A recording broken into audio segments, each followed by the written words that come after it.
everyone, my name is Nunez Janabal from Bachelor of Secondary Education, major in English, section 1A. So this video will talk about generative syntax. These topics allow us to build sentences that are infinitely long. There is a rule in syntax that should follow in order to produce good sentences. The first rule is the prescriptive rule. In the prescriptive rule, we can learn that there are words needed to follow in order to create a sentence that grammatically correct.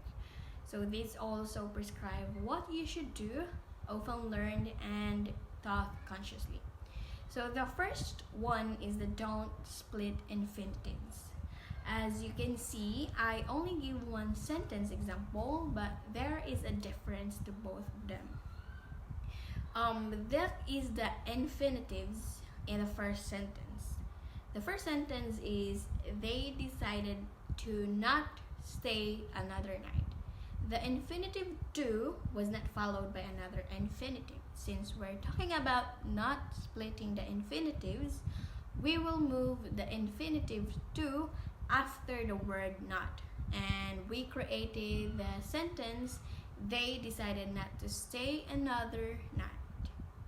They decided not to stay another night. And the difference of the both sentences is that the to and the stay, which is the first sentence is they decided to not stay another night. But the correct one, since we're talking about don't split infinitives, is that they decided not to stay another night. The second one is that don't end sentences with prepositions. We have another example here, which is who is this gift for? We already know what are the prepositions. In this case, the preposition for of the first sentence is at the end portion of the sentence, and which is incorrect.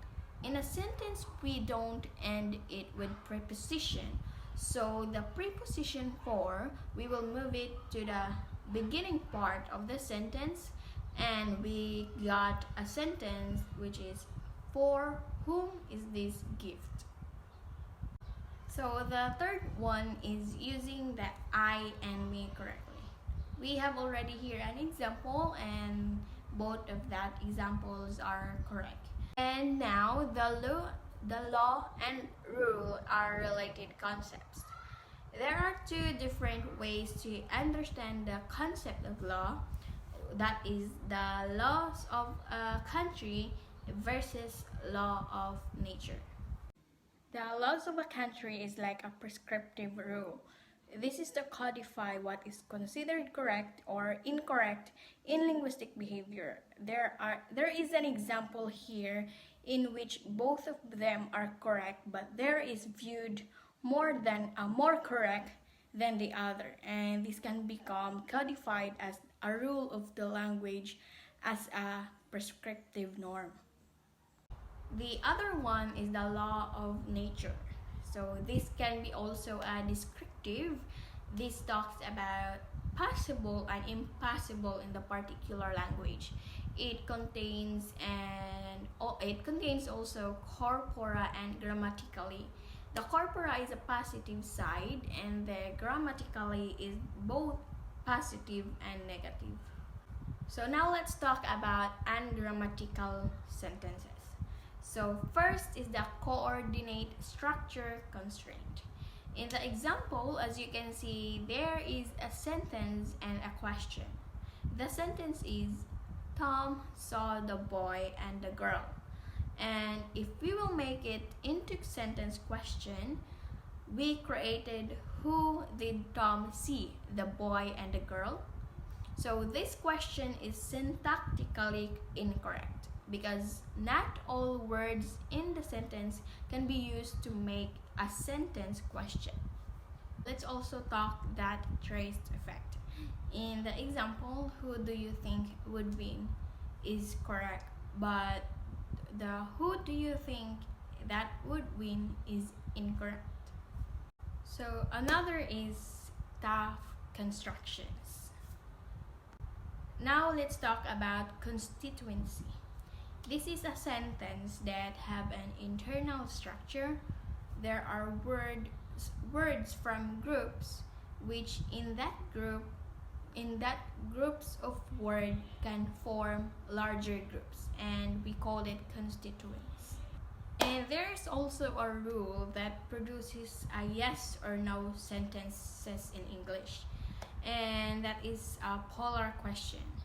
Let's take a look to that example. That example is the girl can see the boy who is holding the plate. Now let's switch it into a question. Can the girl see the boy who is holding the plate? In creating a question, you should take the first auxiliary word after the subject. So here, the first auxiliary word is can. So to make a question, move the first auxiliary to the beginning of the sentence. So another example is the boy that is holding the plate. The boy that is holding the plate can see the girl. Now let's make it into a question. Is the boy that holding the plate can see the girl? Why do you think we're using the word is? Yes, it's correct because it's an auxiliary word. But the question we made was incorrect. Why? Because taking an auxiliary word must be after the subject. And our subject to this question is the boy that is holding the plate. And this is followed by the word can, which is also an auxiliary word. So to make it syntactically correct is let's use the word can to create the sentence. So that is the correct sentence already. Now we're done with the example of polar questions. Now let's have an example of constituents. So the example is tall boys hold the plates. Why is this example is a constituents? In the example there is that the constituents in a sentence can contain smaller constituents. So in a whole sentence we have tall boys hold the plates. In the first constituents we have tall boys. And in that sentence we also have another constituent or a smaller constituent which is hold the plates. So another topic is constituent recursion. So this talks about a constituent containing a constituent at the same time. So for the example, Mary helped George. This is already a sentence, a whole sentence. But since we're talking about constituent recursion, we can add another constituent to this sentence. And we created Kathy knew that Mary helped George.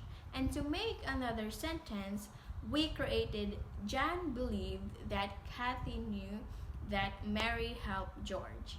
So as you can see, we can create a sentence that is possible to make it infinitely long.